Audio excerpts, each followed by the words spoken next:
இன்னைக்கு என்ன சாப்பாடு? வணக்கம். இன்று மதிய உணவு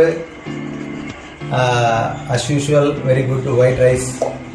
அப்புறம் இன்னைக்கு பீஸ் புலாவ், தேங்காய் பால் சாதம், piece pulao special.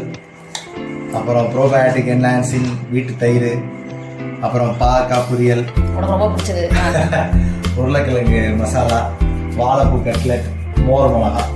All maths a wholesome thing. This is a enhancer. Salt. நன்றி. கதாம் கதாம். இதுவே ஆரம்பம்.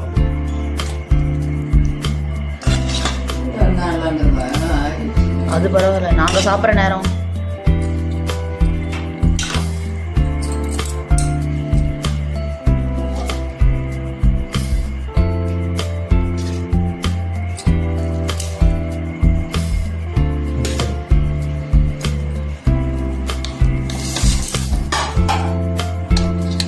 நீ சாப்பிடலாமா?